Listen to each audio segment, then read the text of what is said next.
Hi there, welcome to Practical Piano. My name is Tia.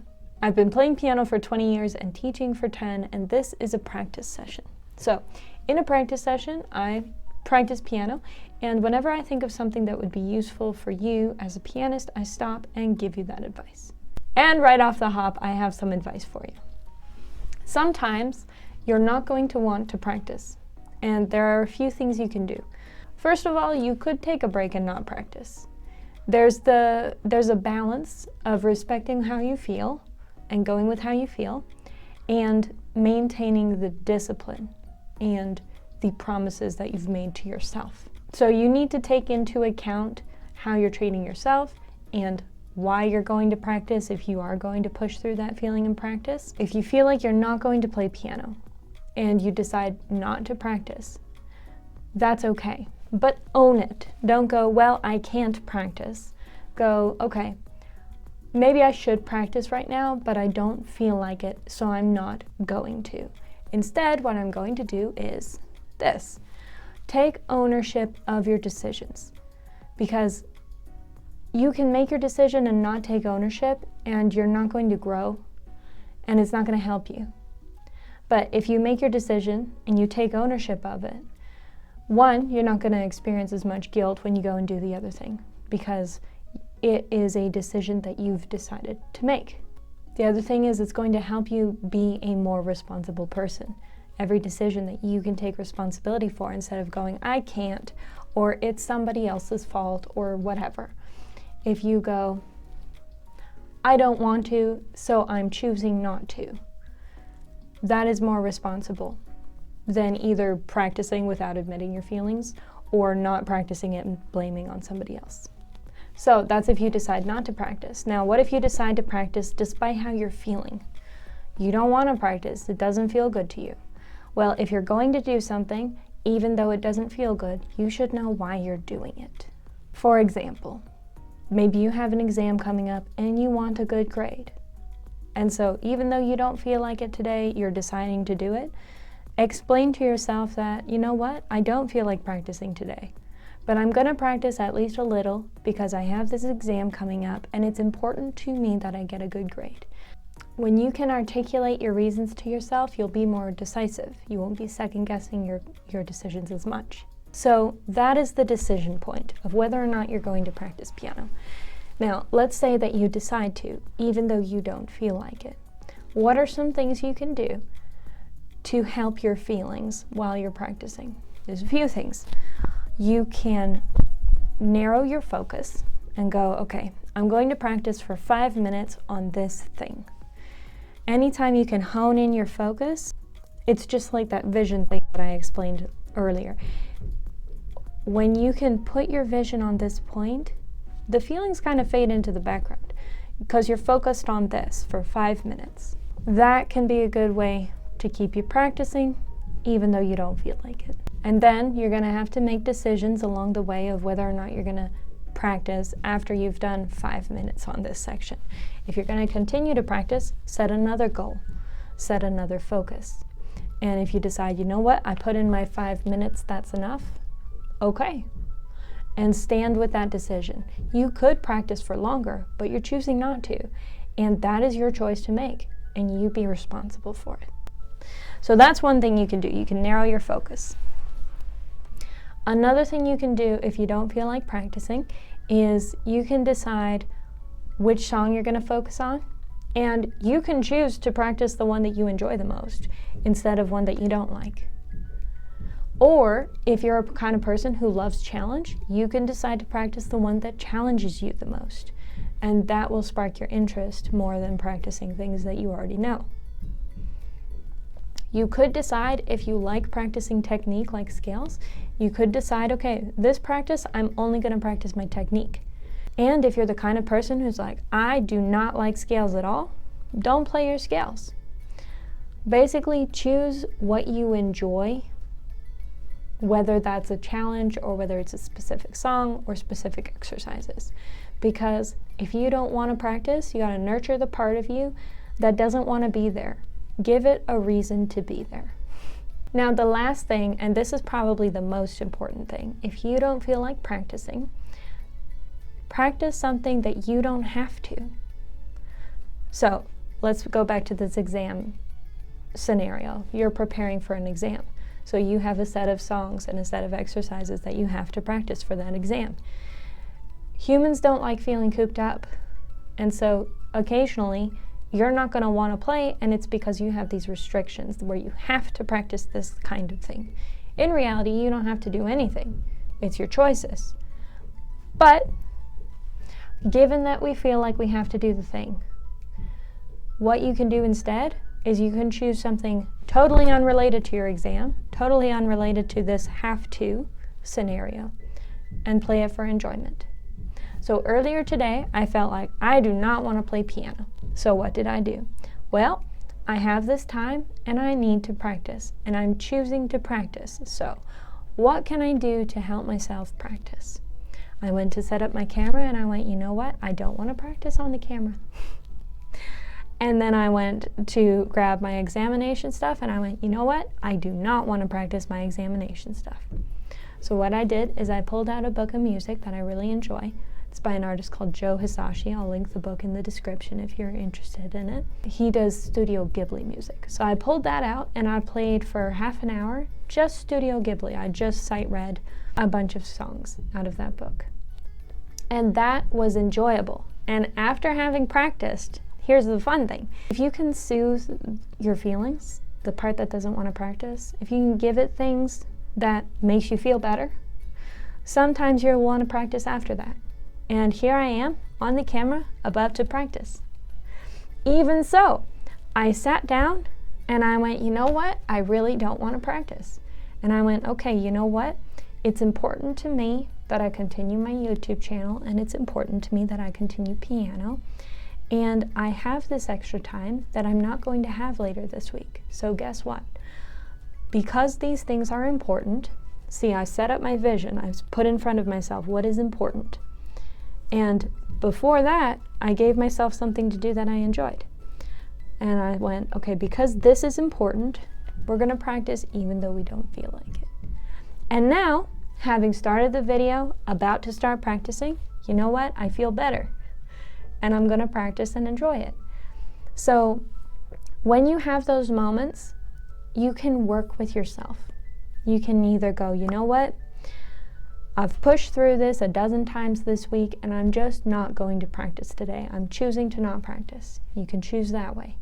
Or you can choose any of the other ways that I suggested and help yourself feel better about the choice you're making. It's much better than forcing yourself to play and forcing yourself to play the thing that you hate and doing it for too long and doing it when you don't want to. And then you're going to be frustrated when you're done your practice. So instead, try those options. See what works for you. So, because I played earlier, my hands are all warmed up, and we're going to go straight into Grande Valse. You shouldn't be pedaling. We don't know the song yet.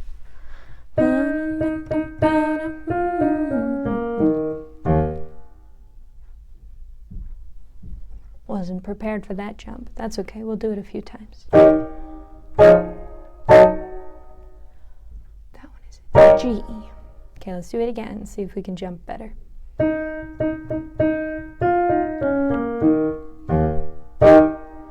Nice jump, but I don't know what I'm playing.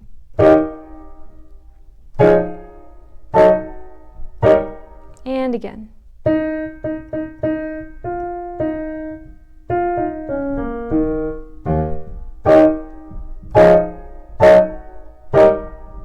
Good. Okay, so we've done 3 times so far.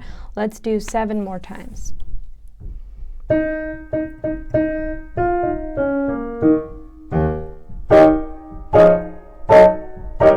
Oh, that's the best it's been so far. That's very exciting. Okay, let's go again.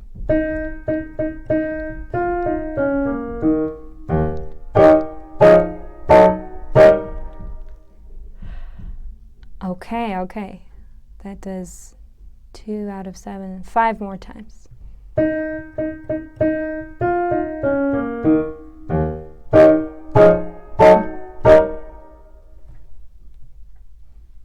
Four more. 2 and 3 and 1 and 2 and 3 and 1 and 2 and 3 and that was too many beats I counted, but that's okay. 3 more times. 1 and 2 and 3 and 1 and 2 and 3 and 1 and 2. Wrong notes. Here we go. 1 and 2 and 3 and 1. No. 1 and 2 and 3 and 1 and 2 and 3. Okay, we're not going to count that time because it was a bit messy, so still 3 more.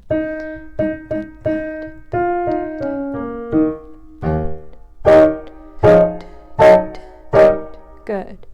2 more. 1 and 2 and 3 and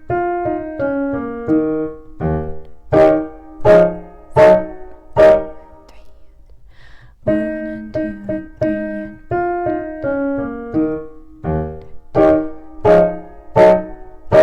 3 and 3 and 1 and 2 and 3 and now a different section.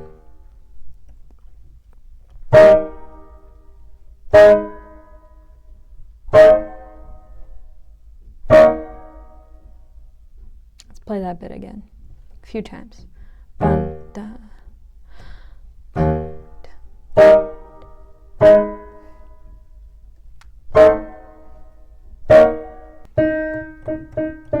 Oops. 2 and 3. Now this is not G that I'm going to, it's B. So we're going to practice that jump. G and B. G in the left hand, B in the right hand.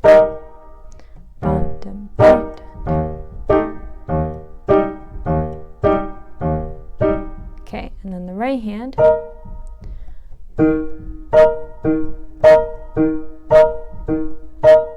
So let's do bum. Whoops, pretty close. Bum, bum, bum, bum, bum. I think that was the wrong octave. No, it was the right octave. Bum, bum, bum, bum. This is probably the best way to practice if you're hesitating going to the next notes and you've got a big jump. Just take the last note before your jump and practice going to the note that you're jumping to. So before and after. And then if your left hand is doing the same, practice the left hand as well. Now, why am I moving my right hand and then my left hand? Because my right hand is done playing first. Right, left. So even though these two need to play at the same time, I'm not going to move my right hand at the same time as my left hand, because then I have 6 notes to find instead of 3 and 3.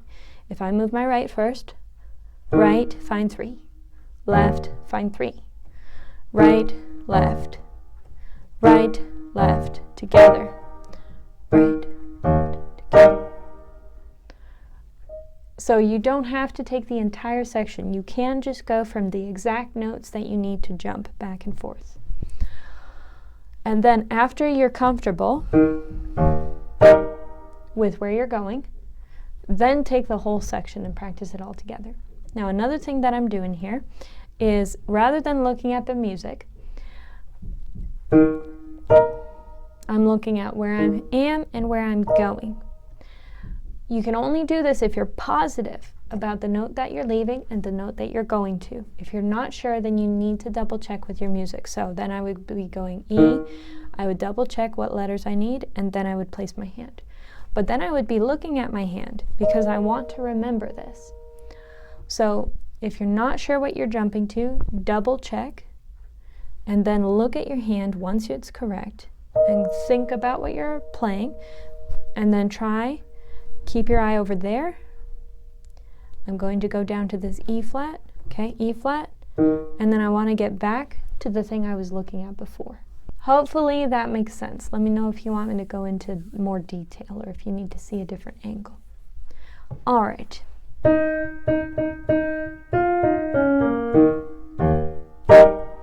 Ho! See how clean that was? That's very nice. Now what's my next note? Okay, do it again.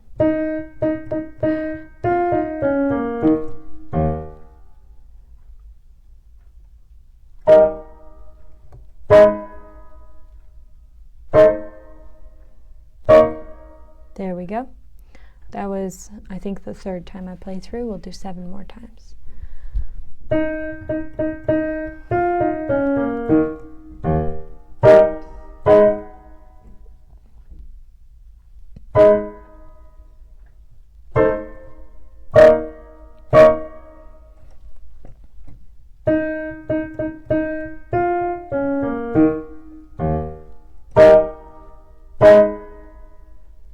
C.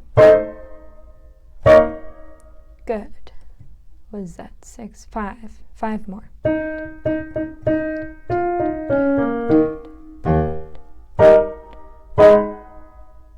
I keep playing a middle note here. There's no middle note.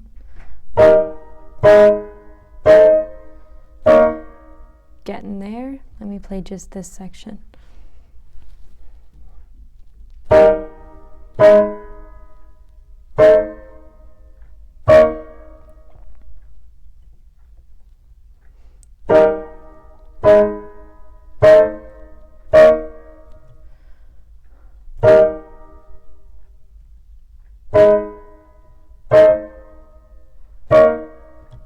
Okay, pretty good. I think I had 5, now I have 4.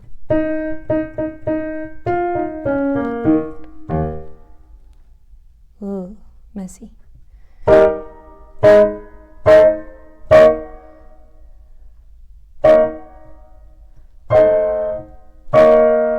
So the first 2 chords only have 3 notes, and then we have 4 notes.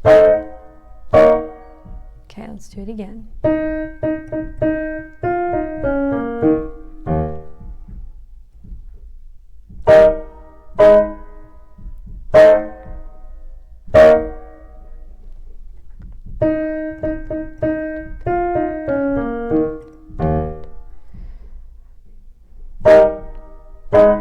No, 3 notes, 4 notes, 4 notes.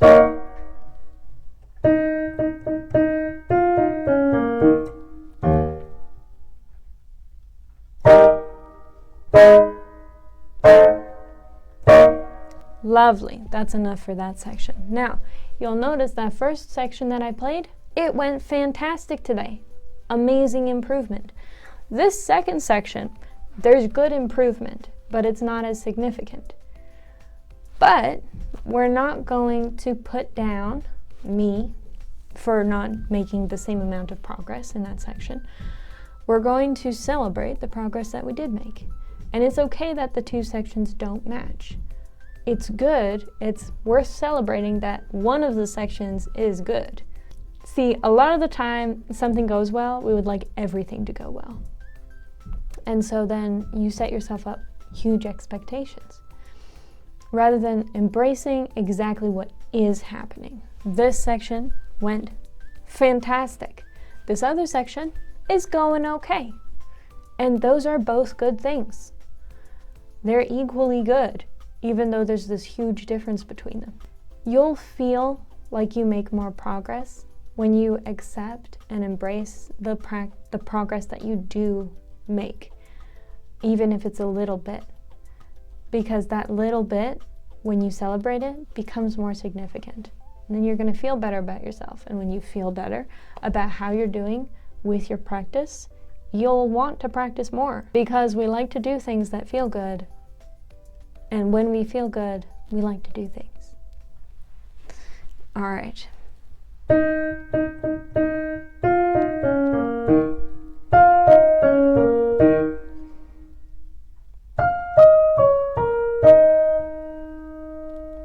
Is that the right notes? Not quite, because we have to jump.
I'm very happy with how that's going. So this is the result of putting in 5 to 10 times on little sections over multiple practices. You don't see the improvement necessarily as you're practicing, but you'll see it the next time you practice, or you'll see it 5 or 10 practices out. And so if something is going really, really hard, you can practice it less. You can play it just 5 times and then move on. Or you can play it for 5 minutes and then move on. You can practice it less than you normally would. And even by doing that little bit, you're investing enough that you will see benefit later. So once you get frustrated with something, it's just too hard, limit yourself to a very small amount of practice, because you don't want to do that part, and just do the little bit of practice every practice session until you start to see improvement. And then if you feel like practicing it more, which you might because it feels better because you're making some progress, then practice it more. So it seems like today's practice session is all about creating a nurturing environment for your own practice. When you say things to yourself that are negative, your brain believes them as if they're fact because you've said them. I read somewhere that our brains believe more firmly the things that we ourselves say rather than the things that are told to us. So if you want to ingrain something into your psyche, you say it over and over again. So think of all the negative things that you could be saying to yourself that you are fixing into your brain. Things that shouldn't be there. Or things that are not helpful. And there are things that you could be saying instead that would be so much more beneficial, that would make your learning better, it would make your thinking better, it would make how you feel about yourself much, much better. So I had a student today, they were like, I'm so stupid. And they said it like they're joking. But the problem is that when you say that you're stupid, your brain believes that. So it's not something you need to say to yourself if you want to be learning. If you don't want to be smart, then say it. But if you do, don't say something like that, because that what you say about yourself is what you become, because that's how your psyche works. Whatever you wash it with, that's what you become. So what are some things that I used to say to myself? Honestly, it's been a long time since I've said something negative to myself, I think, because I learned this a long time ago. There are other things that I've heard people say, so we'll go with those. Something is, oh, I'm so bad at this. I probably said that years ago. I'm so bad at this. That's not helpful, because it's too vague. What does bad mean? What is this? Do you mean piano? Do you mean like the entire song? Do you mean just this section? It's too vague. If you're going to criticize yourself, be specific and go, not I'm so bad at this entire thing. It's, I'm having a hard time reaching this note on time. So you boil it down to something that is tangible, that you can work on. Because if you do that, then it's not that you as a person are bad, which is what you're saying. That's not good for you. What it is that this one thing is a skill you need to develop. So then you have the opportunity to develop that skill and become better. So be very careful how you speak to yourself as you're practicing and as you're learning. That becomes the foundation from which you learn. And if you create a foundation for yourself that is scarce, that is, I'm bad, I'm not smart, I'm not good enough, I'm not whatever. Whatever you're saying, that will be the foundation on which you learn. Then you'll go to learn something new and you'll be so disappointed and you'll feel ashamed because you are bad or because you are not smart. And it makes learning very, very difficult when you believe things like that about yourself. So instead, catch yourself next time you hear this negative thing come out of your mouth or this negative thing in your head. Catch yourself and sit with it and think of how to make that better. So one example I gave you was, I'm so bad at this. Okay, what specifically am I not happy about? This one skill. Okay, I'm going to develop that skill. So you can go, well, I'm having a hard time making this leap. And then you work on it. Another way you can do it is, I'm not smart. I don't know this part of the song yet. That's really what it boils down to. If you're learning something new and you're like, I'm not smart, you're saying, I'm not intelligent enough to get this new part and I'm not going to succeed at learning it. That is all wrapped up in the phrase, I'm not smart. So what you need to do instead is say, okay, what is the thing, the one thing that I'm frustrated about? It's this new part. I don't feel good about it because it's new and I don't know it. So you face that and you go, this is a new section. I haven't learned it yet, so I'm not going to be good at it yet. But I'm going to practice it and I'll get better at it. So often these poor phrases are catastrophizing one little thing. Like maybe your rhythm is off and you're frustrated about it. And so that bad feeling is getting catastrophized into, I suck at piano. Well, instead of saying I suck at piano, go, okay, what's bugging me?